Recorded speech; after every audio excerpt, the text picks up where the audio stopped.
Hello friends, welcome to the health world. ఈరోజు మనం అరికాలలో మంటలకి 5 ప్రధానమైన నివారణ మార్గాల గురించి ఈ వీడియో ద్వారా తెలుసుకుందాం. అరికాలలో మంటలని బ్రాడ్గా 2 రకాలుగా డివైడ్ చేసుకుందాం. ఒకటి వచ్చి ఆల్రెడీ ఏదైనా సమస్య ఉండి ఆ సమస్యకు అరికాలలో మంటలు అనేవి సిమ్టమ్గా అయి ఉండవచ్చు, లేదా అరికాలలో మంటలు అరికాళ్ళకే చెందినవై ఉండవచ్చు. మొదటిది ఏంటంటే, ఏదైనా సమస్యకు అరికాలలో మంటలు అనేవి ఒక సిమ్టమ్గా ఉంది అని అనుకుందాం. ఫస్ట్ ఏమేమి సమస్యలకి అరికాలలో మంటలు సిమ్టమ్స్గా ఉంటాయో ఫస్ట్ చూద్దాం. ఫస్ట్ ఏంటంటే డయాబెటీస్ వల్ల ఈ బ్లడ్లో గ్లూకోజ్ స్థాయి పెరిగిపోవడం వల్ల బ్లడ్ చిక్కగా మారుతుంది, బ్లడ్ సర్క్యులేషన్ అనేది తగ్గిపోతుంది. దాని ద్వారా ఈ నరాలు అనేవి దెబ్బతింటాయి. కాబట్టి ఈ బర్నింగ్ సెన్సేషన్ అనేది మన పాదాల్లో కలుగుతూ ఉంటుంది. ఇక రెండవ రీజన్ ఏంటి అంటే విటమిన్ B12 డెఫిషియన్సీ అండి. ఈ నరాల్ని బలోపేతం చేయడంలో విటమిన్ B12 ప్రధానమైన పాత్ర వహిస్తుంది. ఎప్పుడైతే విటమిన్ B12 లోపం ఉంటుందో నరాలు బలహీనపడిపోతాయి. అప్పుడు పాదాల్లో ఉన్నటువంటి నరాలు దెబ్బతినడం వల్ల అక్కడ మంటలు అనేవి చెలరేగుతాయి. ఇక మూడోది హైపోథైరాయిడిజం. ఎప్పుడైతే మన థైరాయిడ్ గ్రంథి తక్కువగా హార్మోన్ స్రవిస్తుందో అప్పుడు ఈ హైపోథైరాయిడిజం అనేది మనం చూస్తూ ఉంటాం. ఎప్పుడైతే ఈ హైపోథైరాయిడిజం అనేది వస్తుందో దాని సిమ్టమ్గా మన పాదాల్లో కూడా మంటలు అనేవి తరచుగా వస్తూ ఉంటాయి. ఇక మూడవది కిడ్నీ ప్రాబ్లమ్స్ అండి. మనకు కిడ్నీ ప్రాబ్లమ్స్ ఉన్నట్లయితే మన కిడ్నీస్ ఎఫిషియెంట్గా వర్క్ చేయవు, అంటే బ్లడ్ ఫిల్టరేషన్ అనేది జరగదు.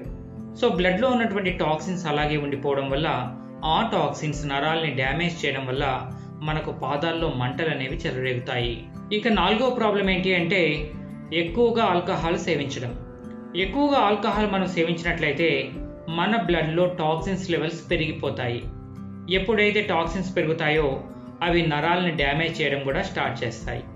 సో పాదాల నుండి స్టార్ట్ అయ్యి మంటలు స్లోగా అది కాళ్ళ వరకు ఎగబాకుతాయి. ఎప్పుడైనా సరే దీర్ఘకాలికమైన వ్యాధులకు మనం మెడిసిన్స్ ఎక్కువ కాలం మనం తీసుకున్నట్లయితే అది కాస్త అరికాలలో మంటలకు దారితీస్తుంది. క్యాన్సర్ వచ్చినప్పుడు కీమోథెరపీ నిర్వహిస్తారు కదా, ఆ కీమోథెరపీకి సిమ్టమ్గా కూడా అరికాల్లో మంటలు అనేవి చెలరేగుతుంటాయి. ఇక ఏడవ రీజన్ ఏమై ఉండొచ్చు అంటే నర్వ్ కంప్రెషన్ అండి.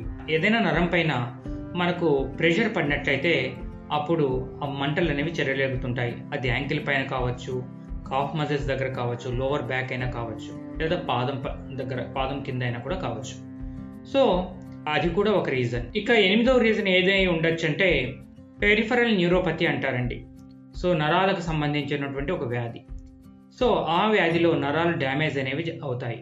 సో అప్పుడు ఈ అరికాల్లో మంటలు అనేవి కూడా పుడుతూ ఉంటాయి. ఇక తొమ్మిదవ రీజన్ ఏంటి అంటే స్కిన్ ఇన్ఫెక్షన్ వల్ల కూడా అరికాల్లో మంటలు పుట్టడానికి ఛాన్సెస్ ఉంటుంది. ఎక్కువగా అథ్లెట్స్ రన్నింగ్ చేస్తూ ఉంటారు కదా, వాళ్ళు ఫుట్వేర్ ధరించే ఉంటారు. ఎక్కువగా చెమట పుట్టడం వల్ల, అక్కడ తడిగా ఏర్పడడం వల్ల ఫంగస్ ఇన్ఫెక్షన్స్ సోకి మంటలు పుట్టే ఛాన్సెస్ అయితే ఉంది. పైన చెప్పినటువంటి 9 రీజన్స్లో మనకు ఏదైనా రీజన్ ఉన్నట్లయితే ఖచ్చితంగా మనకు ఈ అరికాల్లో మంటలకు అదే కారణమై ఉంటుంది.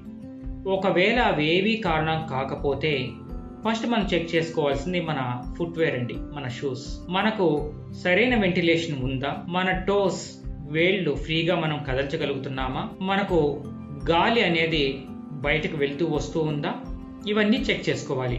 అలా లేని కండిషన్లో చెమట ఎక్కువగా పోయడం వల్ల, ఎక్కువ టైం మన ఫుట్వేర్ ధరించి ఉండడం వల్ల ఆ స్కిన్ అనేది ఇన్ఫెక్షన్కి గురై దురదలు మంటలు అనేవి పుడుతూ ఉంటాయి. ఇక రెండవది ఏంటంటే మన అరికాలని శుభ్రపరచుకుంటూ ఉండాలి. నార్మల్ వాటర్లో ఎక్కువసేపు పెట్టాల్సి ఉంటుంది. ఎక్సెసివ్గా హాట్ వాటర్లో పెట్టకూడదు, ఎక్సెసివ్గా కోల్డ్ వాటర్లో కూడా పెట్టకూడదు. ఎందుకంటే అక్కడ నరాలు కాంట్రాక్షన్ అండ్ ఎక్స్పాండ్ రెండింటికి గురి చెందకుండా వాటిని మనం ప్రొటెక్ట్ చేసుకోవాల్సిన బాధ్యత ఉంటుంది. కాబట్టి అలా మనం నైస్గా మసాజ్ చేసినట్లయితే వాటర్లో పెట్టి కొంతవరకు మనకు ఉపశమనం అనేది లభిస్తుంది. ఇక మూడవది ఏంటంటే హై బ్లడ్ షుగర్ని కంట్రోల్ చేసుకోవాలి. ఏదైనా సరే తిన్న తర్వాత మన బ్లడ్లో గ్లూకోజ్ స్థాయి అమాంతం పెరుగుతుంది. సో ఆ టైంలో తిన్న వెంటనే మనం 10-15 నిమిషాలు వాకింగ్ చేసామనుకోండి, తిరిగి మన బ్లడ్లో గ్లూకోజ్ స్థాయి అనేది చాలా త్వరితగతిన యథాస్థానానికి వచ్చే ఛాన్సెస్ ఉంటుంది. కాబట్టి దాని ద్వారా మన గ్లూకోజ్ని కంట్రోల్ చేసుకోవచ్చు. ఎప్పుడైతే గ్లూకోజ్ పెరుగుతుందో ఈ నరాలని డ్యామేజ్ చేయడం కూడా జరుగుతుంది. సో దాన్ని అవాయిడ్ చేసుకోగలిగిన వాళ్ళం అవుతాం. ఎక్సెసివ్గా సిట్టింగ్ కానీ ఎక్సెసివ్గా స్టాండింగ్ కానీ రెండూ కూడా చేయకూడదు. సో అలా చేయడం వల్ల ఏమవుతుందంటే అరికాల్లో ప్రెషర్ అనేది పెరుగుతుంది. ఆ ప్రెషర్ వల్ల కూడా నరు కంప్రెషన్ లేదా నరు డ్యామేజ్ రెండు జరిగే ఛాన్సెస్ ఉంటాయి. కాబట్టి ఈ అరికాల్లో మంటలకు కారణమైన దానిని గ్రహించి దాన్ని మనం ఫస్ట్ తగ్గించుకోగలిగినట్లయితే మనం సమర్థవంతంగా అరికాల్లో మంటల్ని నయం చేసుకోవచ్చు. ఈ ఇన్ఫర్మేషన్ మీకు నచ్చినట్లయితే మన ఛానల్ని సబ్స్క్రైబ్ చేసుకుని అందరికీ షేర్ చేయండి. Thank you.